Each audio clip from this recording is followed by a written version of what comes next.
तो आज हम सीखते हैं कि बजट में कैसे चीजों का बजट बनाया जाता है। मैं कॉस्ट अकाउंटेंट हूं, तो मैंने बहुत सारे बजट बनाए हैं।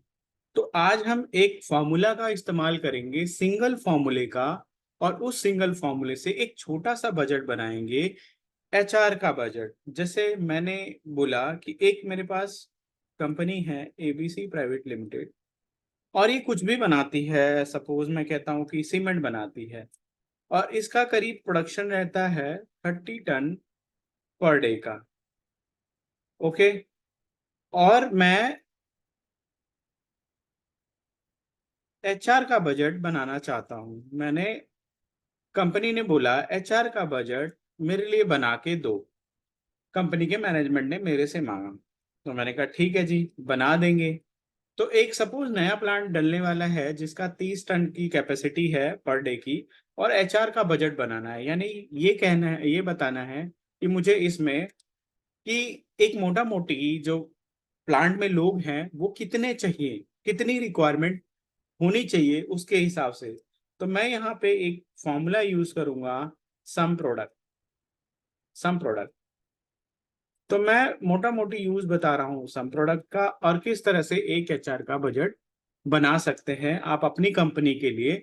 तो मैं एक छोटा सा एग्जाम्पल लेके शुरू करता हूँ। तो मैंने यहाँ पे एक शीट ले ली जिसका मैंने नाम कर दिया एचआर बजट। कभी भी आप नाम करते हो किसी भी शीट का, तो उसमें आप इस तरह से करोगे तो बहुत अच्छा लगता है, 4 अंडरस्कोर बजट। तो मैं ये बजट बना रहा हूँ फॉर फाइनेंशियल ईयर 24-25 के लिए। हालांकि ये मई चल रहा है, पर हाँ एग्जाम्पल के तौर पे बना रहा हूँ तो मैं बना सकता हूँ। कंपनी का नाम है एबीसी प्राइवेट लिमिटेड, और मुझे क्या बनाना है, एचआर बजट। एक तरह से कह लो कि मैन पावर की रिक्वायरमेंट, या ये कह लो कि किसी भी कंपनी में काम करने के लिए या किसी भी ऑर्गेनाइजेशन में कितने पर्सन चाहिए। अगर उसकी कैपेसिटी 30 पर टन है तो उसका मुझे बजट बनाना है, तो मैं बनाता हूँ। तो ये मेरे ऑर्गेनाइजेशन का नाम हो गया, ये मैं कर रहा हूँ, और ये मेरा फाइनेंशियल ईयर। तो अब देखो, फॉर्मेटिंग किसी चीज की कैसे करते हैं। तो सबसे जरूरी होता है कि वो दिखता कैसे है, क्या फॉर्मेट होना चाहिए। इस तरह से हम इसको करेंगे। तो मैंने यहाँ पे ये ले लिया। बजट जो बनेगा वो मंथ वाइज बनेगा, यानी अप्रैल से लेके मेरा जो फाइनेंशियल ईयर है मार्च तक बनेगा। ठीक है। और यहाँ पे मैं लेता हूँ टोटल। फिर यहाँ पे मैं लिख लेता हूँ पर्टिकुलर्स। ओके। तो जो भी मेरे पर्टिकुलर रहेंगे वो यहाँ पे आ जाएंगे।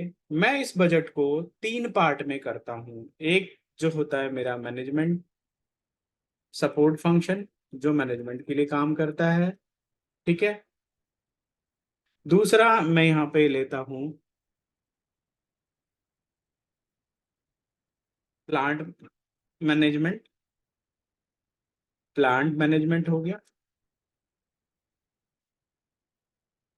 ये सारे मतलब 2 फंक्शन हैं जो प्लांट में काम करते हैं। मैनेजमेंट सपोर्ट फंक्शन की अगर मैं बात करूं, तो यहाँ पे एक पर्सन होता है जिसको बोला जाता है प्लांट हेड।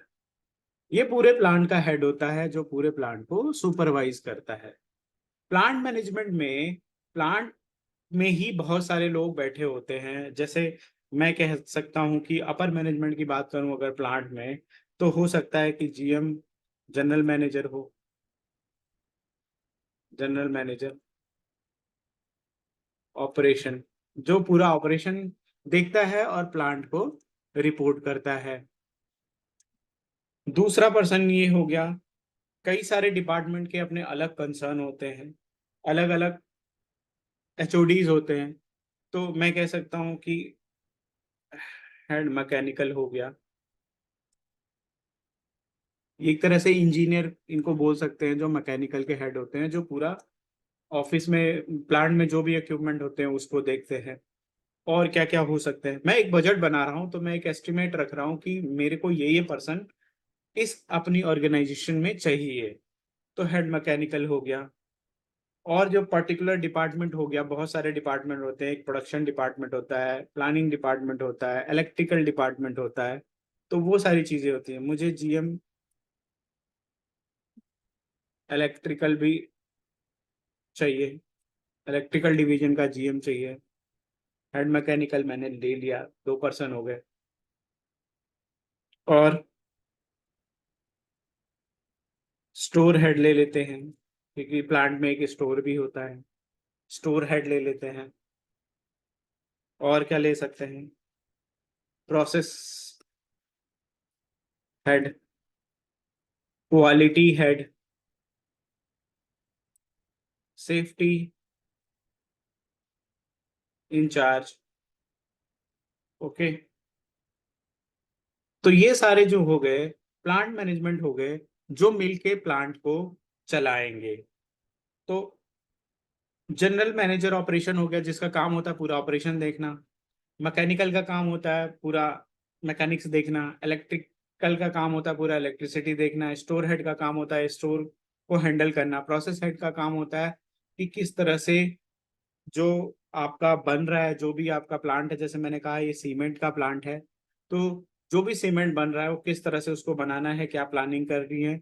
बनने के बाद जो होगा वो क्वालिटी वाला चेक करेगा। और एक सेफ्टी इंचार्ज भी होता है कि हमें अपने प्लांट में किस तरह की सेफ्टी रखनी चाहिए। तो मैं उठा के यहाँ पे कट करके रख देता हूँ पर्टिकुलर्स के कॉलम में, यहाँ पे ये। Okay, number of person required होता है कि मतलब कितने हेड काउंट चाहिए आपको। प्लांट हेड हमको एक ही चाहिए, जीएम एक ही चाहिए, हमारा एचओडी एक ही रहेगा, सेफ्टी इंचार्ज भी एक ही रहेगा। यहाँ पे हेड काउंट हमारा, नंबर ऑफ हेड काउंट एक ही रहेगा। ओके, ये प्लांट मैनेजमेंट लेवल के हो गए। अब चाहिए कि हमें और भी फंक्शन है, जो सपोर्टिंग फंक्शन में कौन कौन होगा।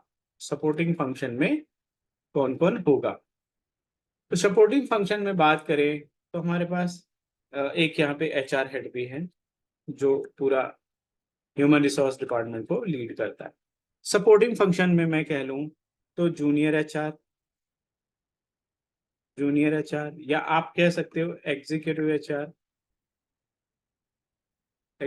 एचआर हो गया। एक पर्सन चाहिए आपको जो सारी चीजें हैंडल कर सकता है, या दो चाहिए? एक बंदा सैलरी बनाने के लिए काम आता है, दूसरा जो पर्सन होता है वो अटेंडेंस वगैरह ये सारा मॉनिटर करने के लिए, ये सारी चीजें। और एचआर हेड मिलके कोऑपरेट करके सैलरी को बनाता है। फिर आपके डिपार्टमेंट में स्टोर एग्जीक्यूटिव, आप इसको डिपार्टमेंट वाइज भी बना सकते हो, मैं ऐसे बना। स्टोर एग्जीक्यूटिव आपको कितने चाहिए? स्टोर एग्जीक्यूटिव में कम से कम 4 लोग होते हैं। एक का काम होता है, जो हेड है store head, they are responsible for whole inventory, जो भी अपने उसमें पड़ी हुई है। और स्टोर एग्जीक्यूटिव का काम होता है एक का एंट्री करना, इशू स्लिप बनाना, और आपका जो स्टोर से इन और आउट देखना, ये सारी चीजें होता है। एक पर्सन होता है जो स्टोर में होता है, जिसको पता होता है कि ये हमारी चीजें कहाँ कहाँ रखी हुई है, वो लेबर से निकलवाता है। फिर हमें चाहिए एक अकाउंट्स में।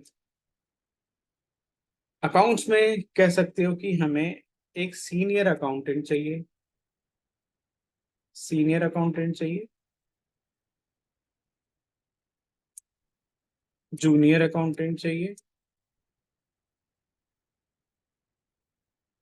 जूनियर अकाउंटेंट चाहिए, एग्जीक्यूटिव अकाउंटेंट चाहिए। ये सारे अकाउंटेंट प्लांट लेवल पे जो होने चाहिए वो मैं बता रहा हूँ। तो सीनियर अकाउंटेंट हो सके तो कहीं कहीं दो हैं, ये जूनियर भी हो सकता है कि दो हैं, एग्जीक्यूटिव एक है। तो इसका काम होता है कि अकाउंट्स की सारी चीज़ों को मैनेज करना, जो भी आपका इन आउट हो रहा है, इनवॉइसेस बन रहे हैं, जो भी चीज़ें होती हैं उनको मैनेज करना, जीएसटी देखना, टैक्स देखना, ये नॉर्मल जनरल एंट्री, वाउचर देखना, ये सारी चीज़ें देखना। एग्जीक्यूटिव अकाउंटेंट का काम होता है थोड़ा उससे बिलो लेवल का, जो कि फाइलिंग करना, वाउचर बनाना, आपके प्रिपेयर करना, और फोटो कॉपी करना, ये सारे करना कि हमको इतने बंदे चाहिए। ठीक है, उसके अलावा और क्या चीजें हो सकती हैं ये सारों के अलावा? ऐसे तो इस प्लांट को चलाने के लिए बहुत सारे लेबर की भी रिक्वायरमेंट होगी, बहुत सारी चीजें होगी, बट अभी हम मेजर वो चीजें देख रहे हैं कि जो बहुत ही, जो अपना प्रॉपर, जो परमानेंट कॉस्ट है, जो एक मैनेजमेंट मांगता है कि हमें इतने बंदे चाहिए प्लांट में जो होने चाहिए। लेबर, कॉन्ट्रेक्चुअल लेबर तो आप कभी भी कितना भी रख सकते हैं, मैं अभी बात कर रहा हूँ जो परमानेंट होने चाहिए। ये सारी चीजें हो गई। अब बात करते हैं, एक मुझे लगता है कि जूनियर जूनियर एचआर और एग्जीक्यूटिव एचआर में हो ही गया, और एक पर्सन होता है एडमिन का। एडमिन का एक पर्सन होता है जो लोगों की टेक केयर करता है कि क्या चीजें चाहिए, बाहर से क्या लाना है छोटे मोटे सामान के लिए, तो एक वो पर्सन की रिक्वायरमेंट होती है। हम इसको चेंज भी कर लेंगे अपने अकॉर्डिंग। पहले हम ये करते हैं, अब इसकी हम फॉर्मेटिंग करते हैं। फॉर्मेटिंग क्या करते हैं, सिंपल। फॉर्मेटिंग एक बहुत अच्छा इंपॉर्टेंट पार्ट है कि जो आप अपने एमआईएस को, जो भी चीजें आप कर रहे हो, उसको आप कितने अच्छे से रिप्रेजेंट कर सकते हो ताकि देखने में बहुत सुंदर लगे। तो हमने ये लिया मैनेजमेंट फंक्शन, एक, दो, तीन। मैं यहाँ पे डाल देता हूँ सीरियल नंबर। यहाँ मैंने हेड काउंट लिख दिए, यहाँ पे मैंने डेजिग्नेशन लिख दिया, और यहाँ पे मैंने पार्टिकुलर्स कर दिया, पार्टिकुलर्स। ठीक है, ये सारी चीजें हो गई। और कोई चीज जो हम भूल रहे हैं? तो फिलहाल के लिए मुझे लगता है कि मेरा 30 टन कैपेसिटी पर डे की है, और मुझे प्लांट में अपने लेवल पे इतने लोग चाहिए ताकि ये सारी चीजें देख सके, हैंडल कर सके। और भी क्या चाहिए मुझे, सपोज लोअर फंक्शन में क्या चाहिए। अब लोअर फंक्शन में आ जाते हैं। लोअर फंक्शन, लोअर फंक्शन में सबसे इंपॉर्टेंट सिक्योरिटी गार्ड, ये फिक्स होते हैं क्योंकि कंपनी चाहे बंद हो चाहे चालू हो, सिक्योरिटी गार्ड हमेशा होते ही होते हैं। तो मैं मानता हूँ कि मेरा एक मेन गेट के लिए चाहिए, दो मेन गेट के लिए चाहिए, और एक मुझे इनसाइड के लिए चाहिए, प्लांट के अंदर जो चीज़ों को घूमता रहे, राउंड करता रहे। और एक चाहिए जो बाकी अदर चीज़ें मॉनिटर करने के लिए, सीसीटीवी मॉनिटर करने के लिए, मुझे 4 सिक्योरिटी गार्ड चाहिए। अब बात करते हैं और क्या चाहिए। और हमें चाहिए हाउसकीपिंग में जो इन लोगों को चाय वाय पिला सके, जो जितने भी अपर फंक्शन है, सपोर्टिंग फंक्शन है, अपर फंक्शन है, इन लोगों को चाय पिला। एक लोअर फंक्शन के लिए मैंने कर दिया, और एक प्लांट मैनेजमेंट के लिए कर दिया, क्योंकि ये भाई बहुत जरूरी है। आपको ये मिलेंगे ही मिलेंगे। इस तरह से मैंने ये लोअर फंक्शन में ले लिया।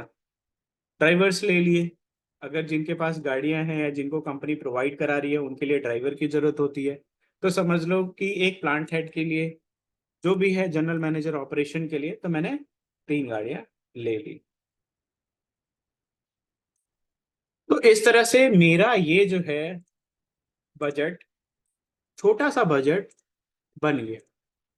बट मैंने अभी इसको फॉर्मेटिंग की है, जस्ट एज ए मैंने एक फॉर्मेट तैयार किया है जिसे बोलते हैं ढांचा।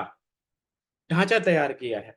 अगर मुझसे कोई मांगता है कि प्लांट का बजट चाहिए एचआर का, तो एचआर किस तरह से उसको बनाएगा, तो एचआर इस तरह से बना के दे सकता है। तो अब मैं लगाऊंगा इसमें फॉर्मूले।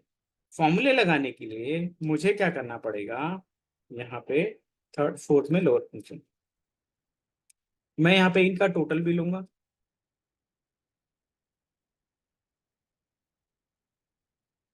मैं यहाँ पे टोटल ले लेता हूँ, एक टोटल यहाँ पे ले लेता हूँ, और एक टोटल यहाँ पे ले। तो मैंने 3 टोटल लिए। ये टोटल मैंने किसका लेना है, इसका लेना है। और यहाँ पे मुझे डिसाइड करनी है कि मेरी सैलरी इनको कितनी देनी है, इनको सैलरी कितनी देनी है। तो मैं कहता हूँ कि जैसे प्लांट हेड है और 30 टन की कैपेसिटी है, तो कॉस्ट भी ज़्यादा नहीं होगी। तो हमने डिसाइड किया कि चलो प्लांट हेड को हम 2 लाख रुपीज पर मंथ दे रहे हैं अभी के लिए, पूरे साल, मार्च तक। जीएम ऑपरेशन है, इसको 1,75,000 हम दे रहे हैं।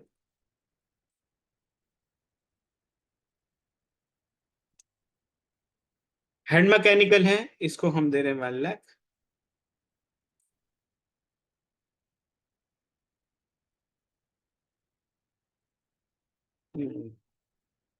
नहीं, इसको थोड़ा सा बढ़ाते हैं, इसको हम करते हैं 1,40,000। तो मैं यहाँ से खींच देता हूँ, मेरा हो गया 1,40,000। जीएम इलेक्ट्रिक है, इसको भी हम इसी के अराउंड ही देंगे। मैं बजट बना रहा हूँ as a cost accountant, HR के रिस्पॉन्स, एचआर डिपार्टमेंट का। स्टोर हेड है, हमने इसको दिया 1,20,000।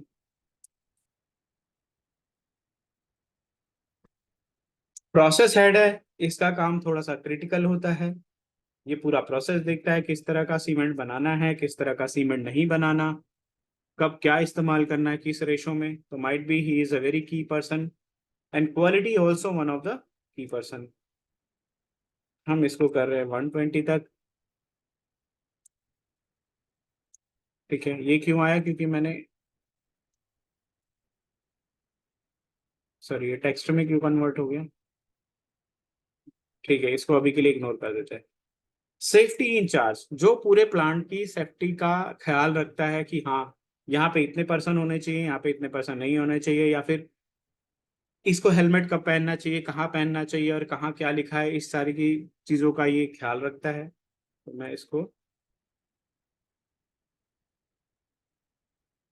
90 का करता हूँ। और भाई इनका बजट बन रहा है, तो एचआर हेड को मैं 1 लाख तक डिसाइड कर लेता हूँ कि ठीक है, मैं इनको 1 लाख पर मंथ दूंगा। अब आ जाता है सपोर्टिंग फंक्शन में। यहाँ मुझे टोटल लेना है। टोटल के लिए मैं यहाँ पे बॉर्डर से ये कर देता हूँ, और यहाँ पे एक लाइन ज्यादा है, मैं इसको हटा देता हूँ। फिर आ जाते हो जूनियर एचआर एग्जीक्यूटिव। मुझे दो पर्सन चाहिए, जूनियर एचआर और सीनियर। मान लो दोनों की सैलरी मिला के मैं ये एस्टिमेट करता हूँ कि अगर मैं 18,000 पर हेड दूंगा, तो उस हिसाब से मैं इसको डिसाइड करता हूँ कि मैं 18,000 पर हेड दूंगी। एडमिन को मैं देता हूँ 17,500।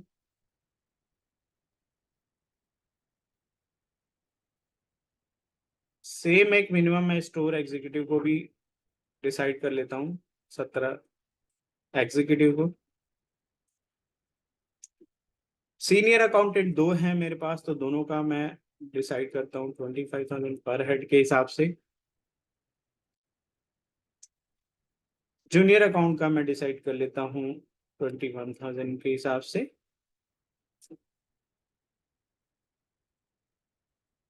और मैं अपना एग्जीक्यूटिव का डिसाइड कर देता हूँ कि मेरा एग्जीक्यूटिव जो होगा वो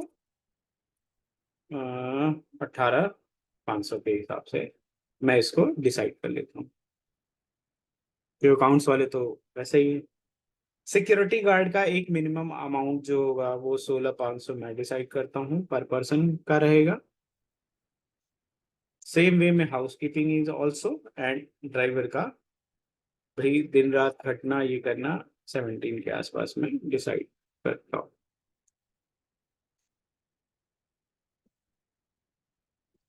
तो इस तरह से मैंने एक डमी अमाउंट डिसाइड कर लिया। अब मैं इसको वो कर दिया, मैं इसको एक अलग से बॉक्स में भी बना देता हूँ ताकि ये पता चले कि टोटल है। अब देखो फॉर्मूला लगाना है ये तो, इसका अगर मैं टोटल करूंगा, that is total of this, तो मैं यहाँ पे लगाऊंगा सम प्रोडक्ट। मेन मेरे को ये फॉर्मूला बताना था, फंक्शन बताना था, तो मैं यहाँ पे सम प्रोडक्ट का यूज कर रहा हूँ, कॉमा, और इसको मैंने इससे मल्टीप्लाई कर दिया। अब क्या है, मैंने इसको कर दिया फिक्स, क्योंकि ये मेरा रहेगा फिक्स। ठीक है, ये फिक्स हो गया, और मैं यहाँ तक खींच दूँ। देखो फॉर्मूले में 1 1 ही रह गया, और यहाँ तक ये आ गया। मुझे यहाँ पे करना है टोटल तो मैं यहाँ पे सम का यूज कर लेता हूँ और यहाँ से यहाँ ले लेता हूँ, तो ये मेरा टोटल हो। ठीक है, अब बात करते हैं यहाँ पे। यहाँ पे मैं भी यूज करता हूँ सम प्रोडक्ट का। एक ये अरे ले लेता हूँ और ये अरे लेता हूँ। इसमें जो है ये वाली अरे को मुझे फिक्स करना पड़ेगा। फिक्स मतलब डॉलर का साइन लगाता हूँ F4 करके। F4 करोगे डॉलर का साइन पूरा लग जाएगा सब पे और ये हो जाएगा फिक्स, और मैं यहाँ तक खींच देता हूँ। ठीक है, फिर यहाँ मैं सम का यूज कर लेता हूँ।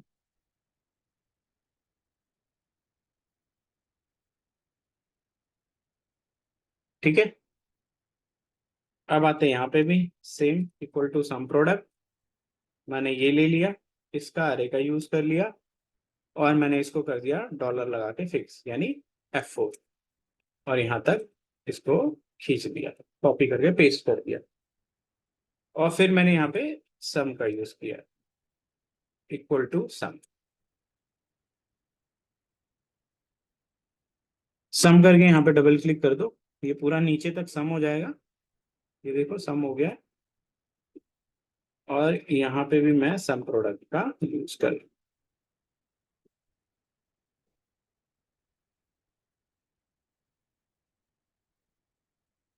ठीक है, अब मैं इसको कॉपी करके यहाँ तक खींच देता हूँ और ये आगे है। सॉरी, सेम ही अमाउंट है तो सेम ही आएगा। यहाँ तक मैंने ये सारी इनका फॉर्मेट थोड़ा चेंज हो गई,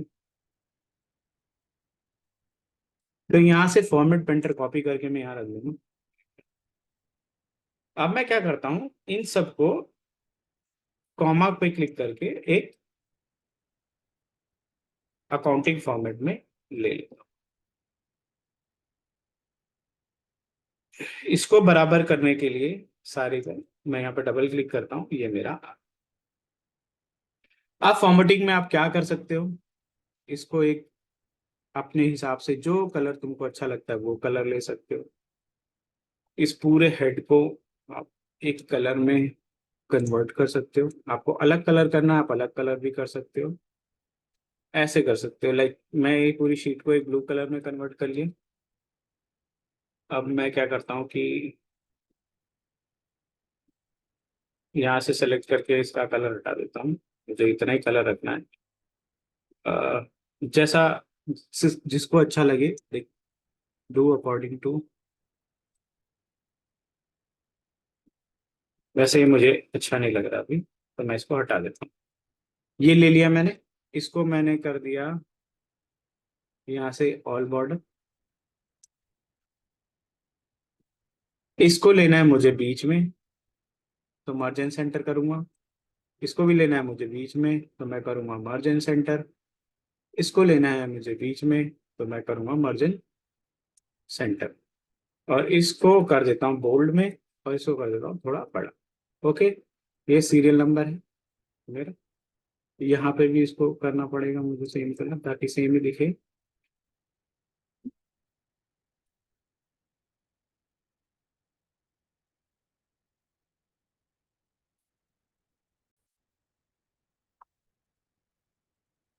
तो ये सारी चीजें मेरी बन गई, मेरे को इसको भी करना था।